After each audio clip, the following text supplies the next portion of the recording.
What's up, guys? Welcome to episode 8. If you guys don't know already, my name is Lindsey and I'm one of two hosts. So the other host is Maddy, and the way our podcast is set up is we do 1 week where we are doing individual episodes, and then the next week we do collab episodes through Zoom or another streaming platform that we're doing.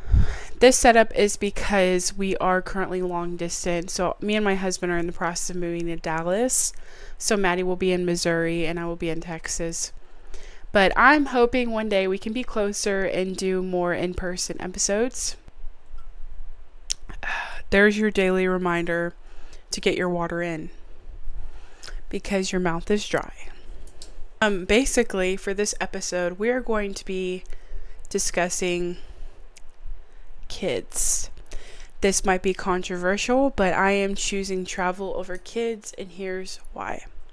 Being in my early 20s, I've always felt the pressure of the clock, especially by my family, my friends, strangers. Whenever I got married at 21, my family was like, okay, when is kids coming? When are you going to bring me kids? And at the moment, I would shut it down immediately. I'd be like, I'm not having kids for at least 20 years. So by the time I was 35, I'd be ready to have kids. But basically, that mindset has changed a little bit. I still do not want to have kids for a while because I'm prioritizing my mental health and I'm prioritizing travel, which we're going to be talking a whole lot more about in this episode. But yeah, the clock has constantly been on my mind. The thought of you're wasting your time in your 20s is constantly going through my mind. I'm 23, I'm going to be 24 this year. Am I wasting my time by prioritizing myself? Am I wasting my time by chasing after those senior roles? No, I'm not. I say, screw that. I'm going to do what I want, and here's why. I'm going to have kids when I'm ready. I'm going to chase after my dream, my career, because I worked my ass off for it. I worked so hard up to this point, and I'm still working hard. I want to achieve all of the things that I want to achieve while in my prime, so I can focus on my kids, so I can focus on my family, so I can make sure that my cup is clean before I pour into anybody else. And with that meaning, it's basically cleaning my dirty trash. You are making sure you are taking out all of your dirty laundry before you are bringing anybody else in the picture. Now, this episode is not anti-kid. This episode is not I hate kids. I don't want to ever have kids. This episode is about healing our trauma. I am pro-healing before I am pro-kid. We have to allow our water to be clean before we are giving that shit to our kids. Childhood trauma is a real thing, and it comes in many different forms. I'm living my life for a specific purpose, and waiting to have kids does not make me selfish. Now, I'm not here to bash those who did have kids in their 20s. That's great. If you're having kids in your 20s and you have the funds, you have the financial stability, you have the mental stability to do that, that's great. All power to you. I will give you a smack on the back for it. But if you are rushing to have kids when you still have so much stuff that you need to heal, then you're going to give that to your kids. I know a lot of moms, I know a lot of dads who had kids way too early. You have to come to a point in life where you are thinking about not just yourself, but you're also wanting to set up that future for your kids.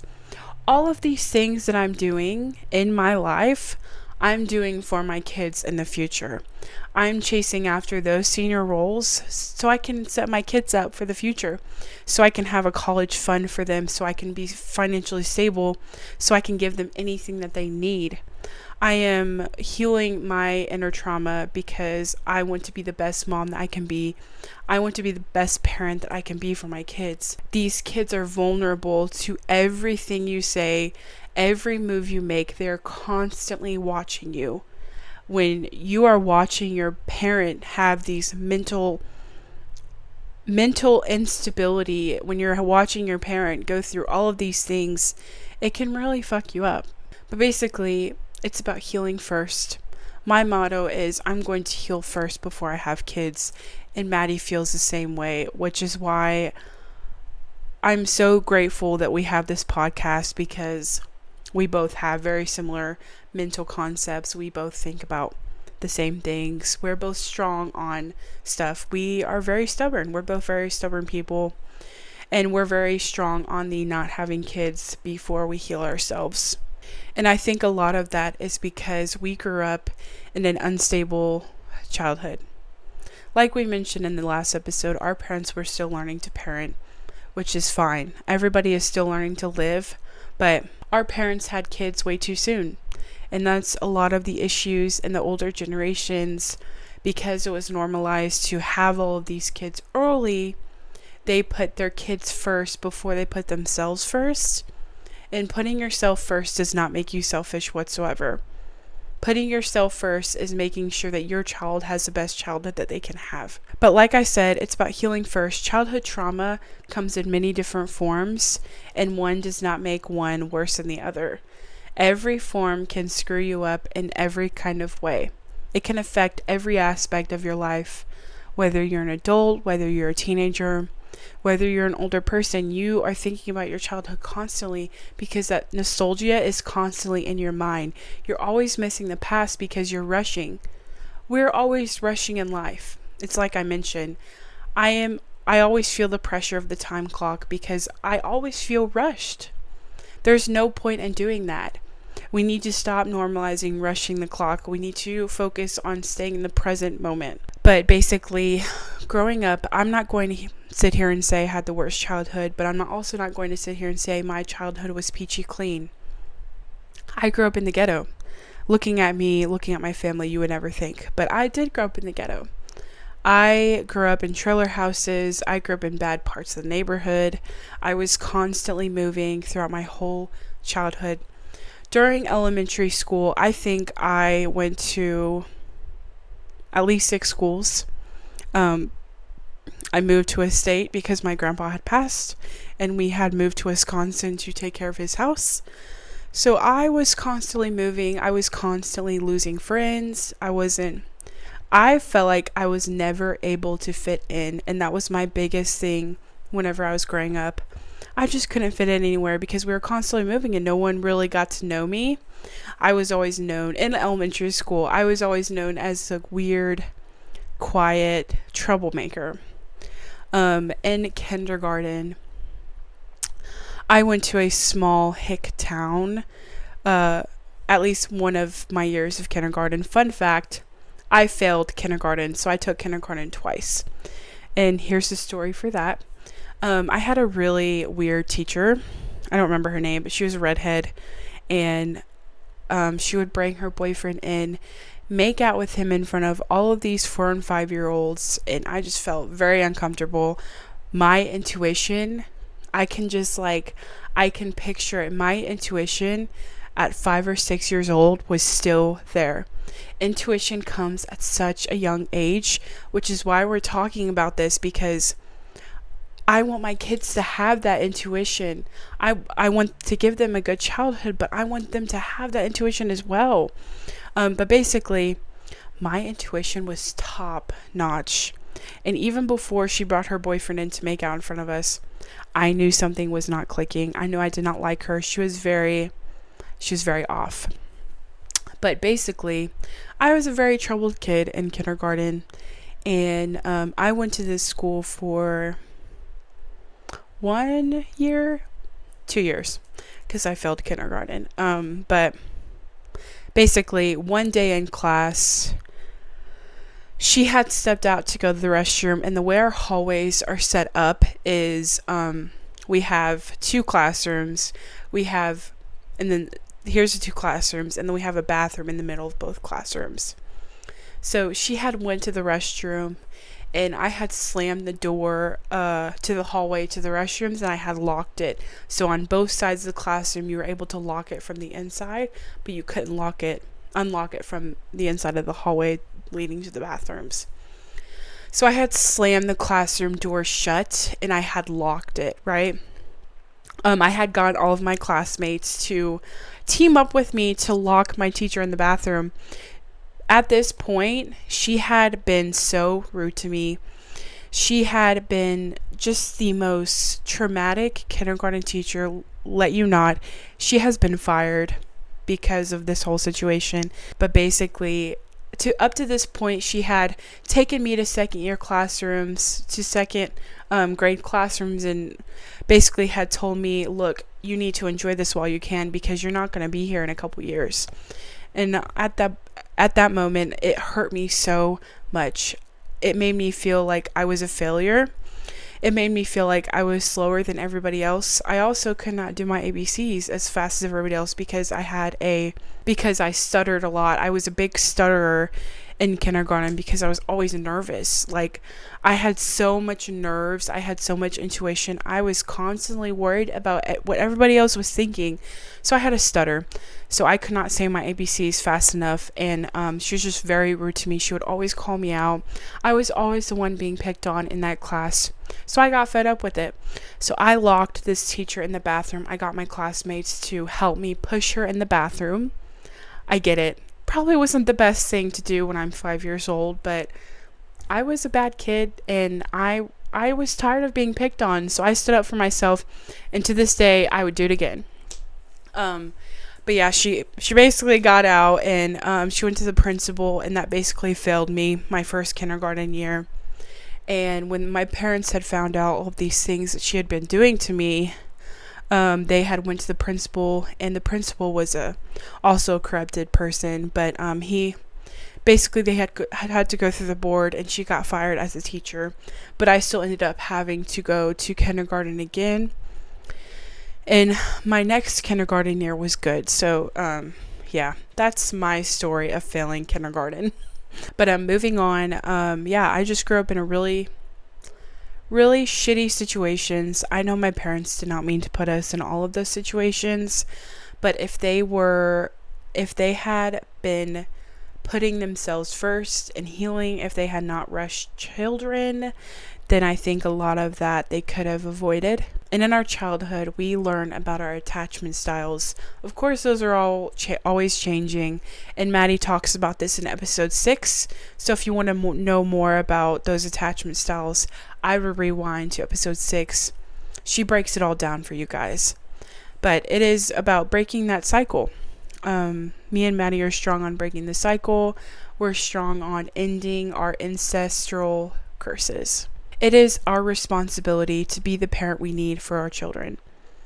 As this generation, I have mixed feelings about our generation, because our generation is strong on sharing our feelings, but a lot of aspects of my generation I question. So, but I do like that our generation is strong in standing up for what we believe in. I do love that. So that falls into breaking the cycle, standing up for what we believe in, standing strong in our word. And I just want to say, I do love my parents. I'm not here to say that I have so much resentment against them. I'm just sharing my experience and how that affects my mindset today. My dad was constantly going back and forth between jobs, which is why we were moving. So he was constantly trying to find ways to provide for us. And we always got everything we needed. We always got everything we wanted. So I'm spoiled in that way. I'm very blessed to have my parents who wanted to work so hard for us to make sure that we had everything we needed. But they grew up in a generation where it was normalized to rush into marriage. It was normalized to just hurry up and have kids, hurry up and set up your life. So they were constantly feeling the pressure of that. And I think that's why they just never got to the point of healing themselves. Prioritizing mental health back in that generation was not as important as it is now. And I'm thankful that we are now prioritizing that more often. But it's still not prioritized enough, because we still have way too many children in the foster system. We're still having way too many unstable parents who are having these kids. And then we are having parents who deserve to be parents who can't have kids because of infertility issues. I'm proud of my generation, because we are the generation that is going to be flipping the picture. And that's why the older generations are mad. We are changing all of their old ways. We are changing the way the society thinks. And I love my older generation. I do love them, but They're strong in their ways, and we all have to agree with that. We don't let societal norms define us, and that's why I'm proud to be part of this generation. So basically, moving on, why am I choosing travel over kids? What's this whole putting travel before kids? What's this about? But with this, travel can be such a healing concept. The power travel can have on your mental health and on your childhood trauma comes in many different forms. It comes in many different auras. It comes in many different vibes. There are different frequencies at each part of the world. Exposure to new cultures can open your eyes up to different aspects in life. So let's say we're traveling to Africa. Let's say we're traveling to other third world countries. You are seeing how these people are living, and most of the time, they're a lot happier. It's crazy because when you're traveling to these third world countries, you're going to see that they're a lot happier than we are in our freedom that we have in this country. These third world countries are getting killed for the most simplest things. They're getting killed. They're struggling whether to go find food. They're struggling whether to go find water. They're wondering when the next war is going to be. They're wondering if they're going to be able to provide for their kids. And we are here worried about the most stupidest things. We're here worrying about if this picture looks good. We are here complaining about our electric bill, which I get it. We are struggling in this country as well, but when you're stepping out of this country, when you're traveling to these third world countries, compare what they're going through to what we are going through here in the US. Compare that. Step out of your zone and go travel. You're opening yourself up to all of these new cultures, and you can just see what everybody else is going through, and they're a lot happier. They're happy because they are having hope. They're staying in this mindset, even though all this shit is going on, they're staying in this mindset that everything is going to be okay, which is the most heartbreaking thing because they're going through so much stuff than we are. But they have a lot more faith. They have a lot more positive energy. Their aura is just out of this world. How you are living and perceiving your life forms and molds what other people think of you. And like I said, travel can be a form of therapy. Discovering new parts of the world fills your mind with serotonin. It fills your mind with all of these aspirations that you have. I remember when me and my husband and I had traveled to Australia with the help of his dad. His dad had paid for our tickets, which I'm so completely grateful for because they were very expensive. But we had traveled to Australia for about a month to go visit them. It was basically our honeymoon gift from him.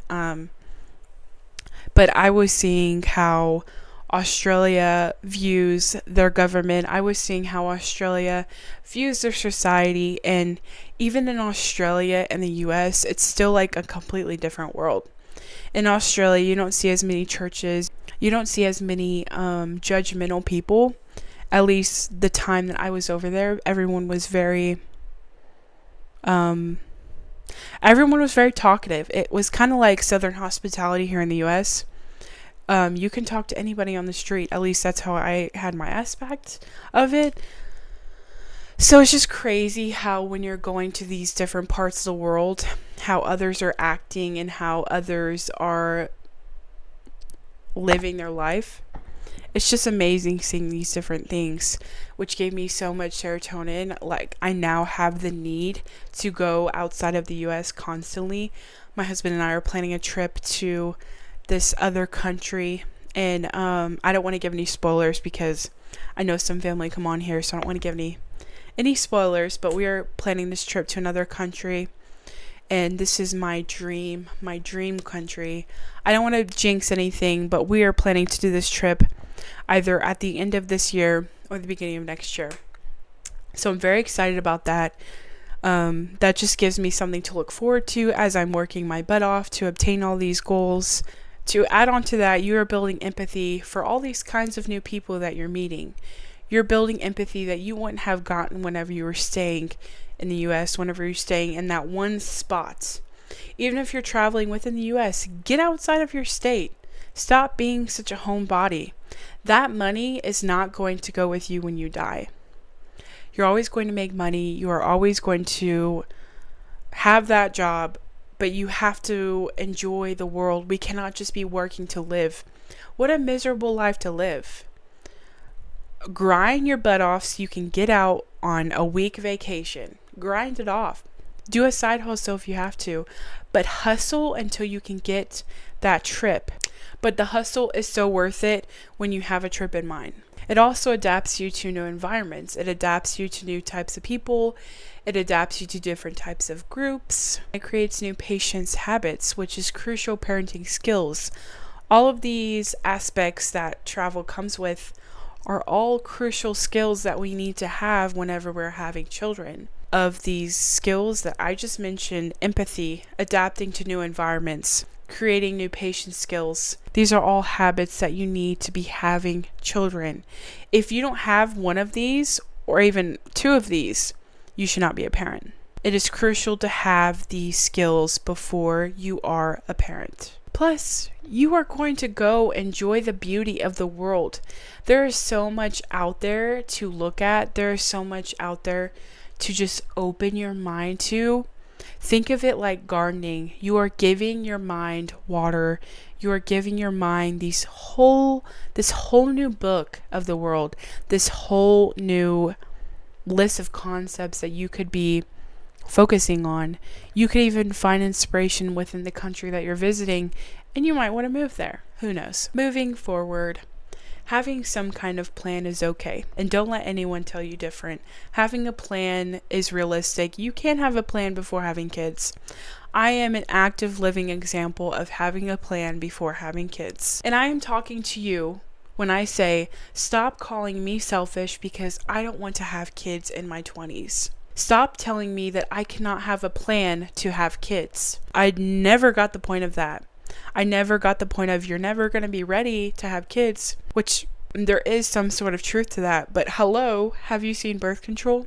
Have you seen condoms? We take every single step to make sure there are no little me's, little Camerons walking around before I'm ready. I am delaying. I'm not avoiding. I love kids. I'm an auntie to many. My nieces and nephew are the world to me. I would take a bullet for them. I would kill someone for them. I would bury someone for my niece and nephew. But yes, I will probably be 30 before I am ready to have kids. I want to make sure my body is right. I want to make sure my mental health is right before I mess everything else up to bring in this beauty in the world. I don't want to have this resentment against my child because I was not ready to have them.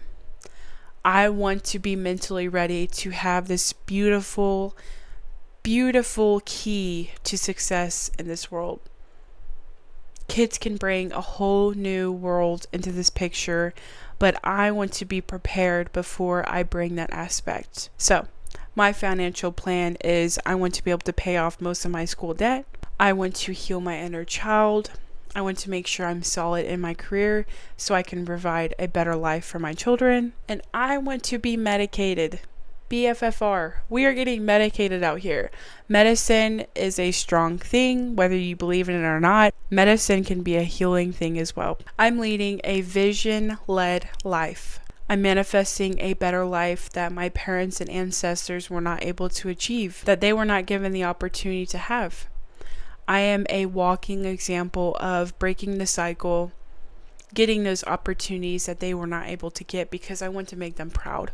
I want to make my mom in heaven above. I want to let her know. I want to allow her to have that feeling of my death was meaningful to them. Because my mom was not given the opportunity to continue her life, I want to make sure that I am giving her the opportunity to see what her life could have been. I want her to be able to live through me in every single aspect that I do, every single kindness that I perform, every single career move that I make. I want her to be able to live through me. It's about breaking the cycle and breaking generational curses. But yeah, didn't mean to get emotional on you there, but I'm just very passionate about this topic because we have so many individuals who are scared to speak up. We have so many voices who weren't able to voice because they were silenced or they just were not given that opportunity. So I'm really strong on that. My intuition is very stuck on living a better life, living that vision-led life. Basically, it's travel then kids. It's not travel over kids. We are prioritizing our health. We are prioritizing our mental capacity to be able to have kids. We are putting our physical health up as well because you have one body and one body only. And you hear this a lot, but your body is your temple. These little humans are so very vulnerable because they're molding their mind as they're young. They are so very fragile. So when you are breaking their spirit, when you are showing them these things that could be happening when they're an adult, you're traumatizing them. And I just want to make sure that I am the best mother that I can be for my daughter, for my son, for my family. I still have a lot of things that I need to work on. We all do, especially in our 20s. We are still developing our frontal lobe, which is why I still think it's so important to wait to have kids. Wait when you're ready. Rushing into it. Stop rushing into it. Stop feeling the need that you have to race the clock, because you don't need to race the clock. You can go at your own speed. Yeah, time goes by really fast, but you want to make sure you are good before you bring anybody else in this world. But wrapping up, my task for you guys this week is to plan a quick trip, whether that's 2 hours down the road, 30 minutes away, or 10 hours. Just plan it. I want you to plan a quick trip, put in the PTO, work your ass off for it, go do those side hustles, go DoorDash, do what you need to do to make sure your trip is covered. Give yourself something to look forward to every single day, because a lot of us are working to live. That's a huge problem in our society and our government today because of inflation, because of all these tariffs. We are working to live, and that's so sad. Work your ass off to get those trips. Work your ass off to bring some serotonin in your life. Step away from the chaos. I love you guys. Next week will be Maddy's episode, and the following week we will be taking a break from our collab episode because my husband and I will be moving to Dallas that weekend. So that's just going to be crazy for us, not realistic. But we will do a collab episode the week after that. I love you. Have a great week. Drink your water. Set up your week. Manifest that good week. Whether you think it's going to be good or not, manifest it. Pretend it's going to be a good week. Pretend all of these things that you want to happen are happening. Anyways, bye, twins.